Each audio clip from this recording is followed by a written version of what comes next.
Nah, Assalamualaikum warahmatullahi wabarakatuh. Nah, topik saya hari ini bukan sistem informasi akuntansi.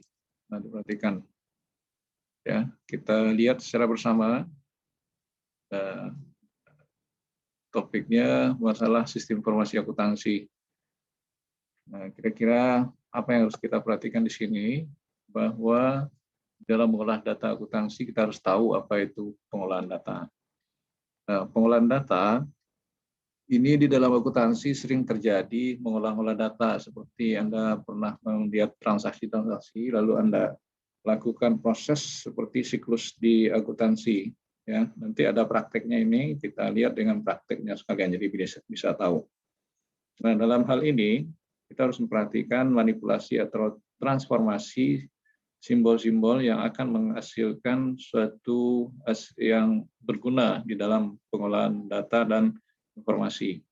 Nah, itu yang pertama yang harus Anda pahami pengertian dari data processing.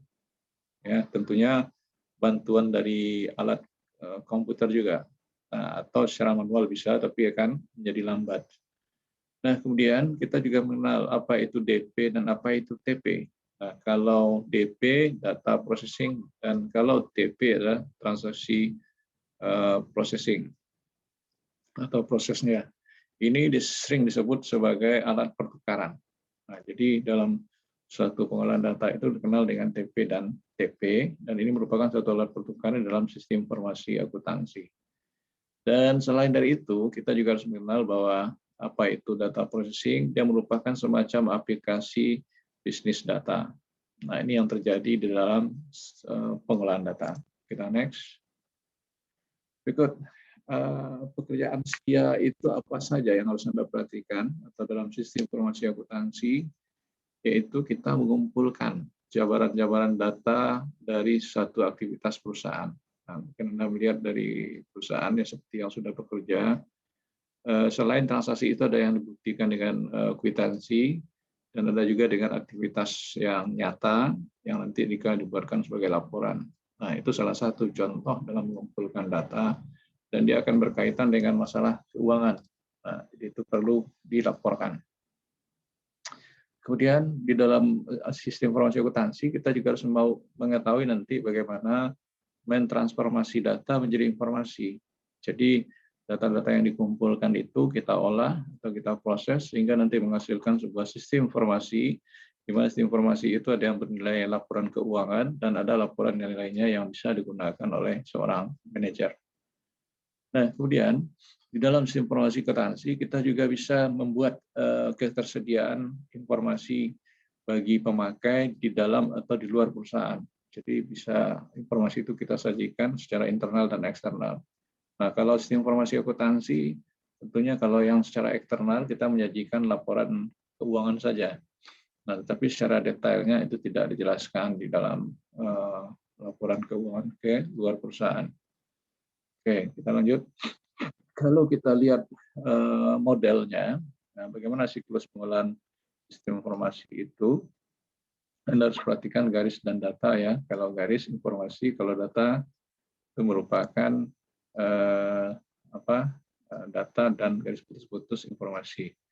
Nah, kita berangkat dari mana? Ini berada dari suatu lingkungan eksternal dan internal, dan ini berada dalam sebuah sistem. Dan sistem itu bisa berupa aplikasi yang diterapkan dengan komputer. Nah, kalau kita lihat, ini berangkat dari data dari bawah, inputnya ada, prosesnya ada, dan outputnya harus ada. Dan ini akan dijadikan masukkan ke dalam penyimpanan sebuah database. Nah, dalam sebuah database nanti tergambar adanya sistem informasi akuntansi. Nah, bagaimana pengolahan database-nya? Yaitu dengan menggunakan sebuah software aplikasi. Nah, software aplikasi itu bisa kita buat dan bisa yang sudah jadi. Nah, itu banyak dijual orang di berbagai perusahaan juga atau di outsourcing-kan.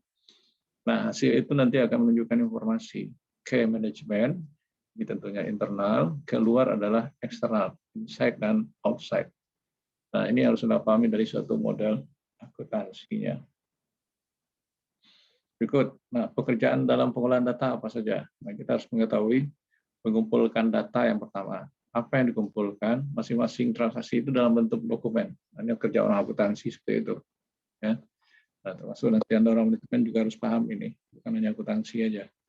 Lalu apa yang terjadi, what happened? Nah, biasanya dibuat dalam suatu keterangan. When did it happen? Ini ditandai dengan tanggal. Nah, how much, volume, dan value. Ini artinya apa? Satuan. Ya, misalnya sebuah barang bernilai apa? Kilo atau meter dan lain segala macamnya. Nah, value-nya berapa meter gitu. Nah, ini dia yang perlu Anda pahami mengumpulkan data. Nah, kemudian jabaran transaksi. Jadi dibeli barang sekian misalnya. Atau dibeli alat-alat tulis sekian. Nah, itu dia jabarannya seperti itu. Nah, ini yang pertama ya. Kemudian yang kedua, manipulasi data. Dalam manipulasi data tugasnya apa saja? Nah, itu mengklasifikasikan atau dengan istilahnya mengkodekan. Nah, nanti dalam praktikumnya kita bisa lihat, itu hari Minggu saya sajikan. Kalau bisa nanti sore ya, ini bisa Anda lihat nanti. Nah, kalau tidak bisa hadir nanti sore, berarti Anda saya putarin aja dengan demo kelas lain. Kemudian sort, nah, mengklasifikasikan dalam bentuk secara urut dan tidak urut, atau ascending dan descending nantinya. Nah, tentu kita tidak terlepas dari kalkulasi. Nah, bagaimana kalkulasinya nanti lihat dalam proses pengumpulan data sistem informasi akuntansi yang kita buat dalam menggunakan Microsoft Access nantinya. Nah, kemudian kesimpulan. Nah, kesimpulan di dalam laporan keuangan bisa kita lihat. Nah, atau dalam lainnya, seperti kalau ada akuntansi, buku besar, jurnal, neraca saldo, dan lain-lainnya. Oke, yang kedua. Kemudian setelah kita lakukan yang kedua, pekerjaan yang berikutnya adalah menyimpan data. Nah, dalam hal ini kita akan menyimpan masing-masing transaksi dan merepresentasikan di dalam bentuk sebuah database. Nah, tentunya tadi yang sudah saya sebut, ini bisa dilihat dalam bentuk buku besar, ya. Ini bisa dalam bentuk laporan keuangan dan lain-lain. Oke. Kemudian kita bisa menyajikan dokumen dalam bentuk apa? Nah, ini by time schedule dan by action. Nah, tentunya kalau dalam akuntansi cukup jelas, laporan rugi laba, laporan perubahan modal, laporan neraca. Nah, per tanggal itu bisa dilihat. Nah, selain dari itu bisa juga disajikan dalam bentuk hard copy atau on screen. Nah, itu tampilan yang bisa kita sajikan di situ. Berikut, nah, 4 tugas tadi terus dipahami, jadi Anda harus bisa menjelaskannya. Kemudian karakteristik dari sistem informasi akuntansi itu apa? Dia dapat melaksanakan keperluan tugas-tugas atau menunjukkan keperluan tugas-tugas dalam akuntansi. Kemudian dia punya prosedur yang standar, di akuntansi itu sudah ada standarnya. Kemudian data lebih rinci, kemudian punya fokus history. Kemudian juga bisa menentukan pemecahan masalah informasi yang minimal. Nah, ini ciri dari SIA yang harus Anda pahami. Ya, cukup jelas itu. Kemudian sebagai contoh, ini saya pernah mengajar Anda di pertemuan berapa bagaimana membuat sistem informasi akuntansi itu secara terdistribusi. Nah, tentunya nanti Anda bisa menggambarkan dalam bentuk ERD dan DFD, ya. Nah, seperti ini kita lihat data flow diagram. Nah, ini saya nggak menjelaskan lagi karena dulu di praktikum sudah, itu gunanya praktikum itu. Jadi tinggal membuat. Nah, ini konteks diagramnya. Jadi saya tidak menjelaskan bagian alir ini lagi karena sudah kita praktekkan. Tinggal Anda membuatnya. Nah, tolong dipahami bagaimana sistem terdistribusi ini.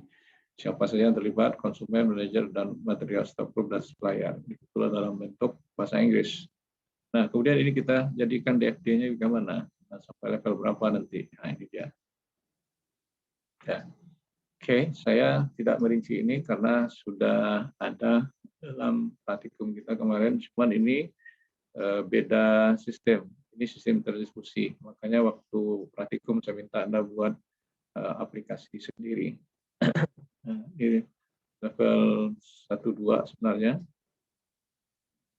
Kemudian level 2-nya, ya, level 3. Dan nah, sampai level 3 ada FD-nya tadi.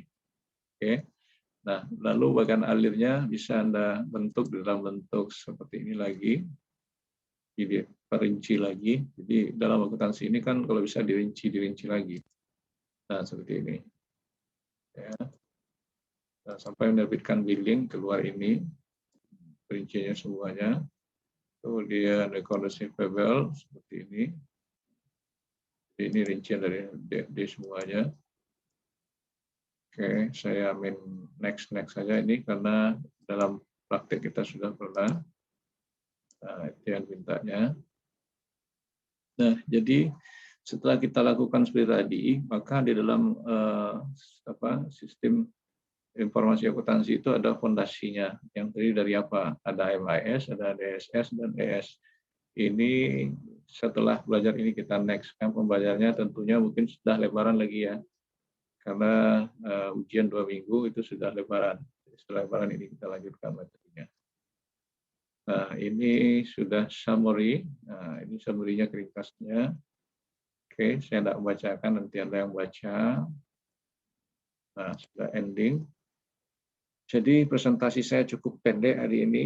Yang terpenting bagi Anda membuat kesimpulan dan cara Anda pribadi ya, dan nantinya tentu bisa menjelaskan dalam bentuk contoh-contoh. Jadi saya bocorin soal sudah ada, tinggal tayang. Nanti di jadwalnya saya nyuruh Anda membuat jawaban selama 1 kali 24 jam open. Lalu setiap chapter yang sudah Anda pelajari, Anda buatkan narasi dan summary-nya nanti. Ya. Nah, kemudian jadwal ujiannya saya lupa. Oke, silakan dibuka layarnya. Ada pertanyaan?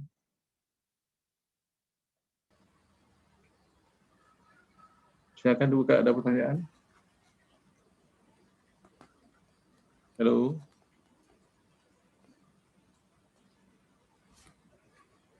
Halo, ada pertanyaan nggak?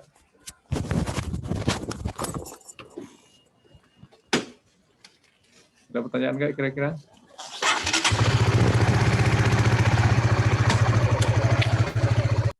Ada pertanyaan Untuk nggak? waktu pengiriman jawabannya itu dibatasi waktu atau gimana, Pak? Ya itu dia, makanya saya buat 1 kali 24 jam. Menjawab ujian mungkin bisa sebentar. Kirimnya di Moodle, Pak? Tidak, di Moodle kadang-kadang ada masalah lewat email dan WAG. Ya, Pak. Ya, kalau Moodle kayaknya nanti jadi trouble, susah juga. Di email sudah pasti terekam, pastikan terkirim. Oke, ada yang lain? Ya, saya udah bocorin, karena namanya X1 saya yang buat soal teorinya. Kalau untuk praktek, kita hanya ngumpulin tugas sampai pertemuan terakhir nanti. Pertemuan sampai 8 untuk prakteknya. Jadi, makanya setiap minggu saya suruh Anda buat tugas-tugas itu, nanti rekap itu kembali, itu yang dikirim untuk UAS LTS-nya. Oh, berarti kita ujiannya cuma teori ya, Pak? Teori dan praktek, tapi prakteknya nanti ngumpulin apa yang sudah Anda kerjakan kembali. Ya, Pak. Saya minta masing-masing Anda. Ada pertanyaan lain? Jadwal ujiannya minggu depan ya, saya lupa.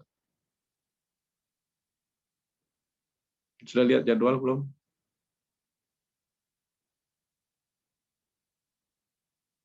Sudah lihat jadwal belum? Nah, kalau belum segera ya, sudah ada di web itu jadwal. Ujiannya tanggal 8 Mei, Pak. Nah, iya, enggak apa-apa, tanggal 8 Mei itu tentu persiapan Anda dari sekarang sudah tahu. Saya sudah bocorin soal, saya minta Anda menjelaskan setiap chapter. Seperti tadi ya, saya bocorin, jelaslah narasi Anda tentang pertemuan 8 dan apa ringkasannya. Tentu jangan teks saya Anda copy. Cerita Anda sendiri, ya, tapi tergantung kepada konsep materi kita. Dijawab dengan ketikan komputer dalam Microsoft Word ya, bukan dengan tulisan tangan. Oke, bisa mengketik dengan Microsoft Word, ada yang tidak pandai? Bisa, Pak. Oke, yang lain. Nah, ada lagi pertanyaan lain enggak? Ini ada yang pergi kerja nih, si Jatrian dia nyetir nih. Ada pertanyaan lain enggak? Cukup? Vanilla? Aziz? Novia? Anissa, ada pertanyaan enggak?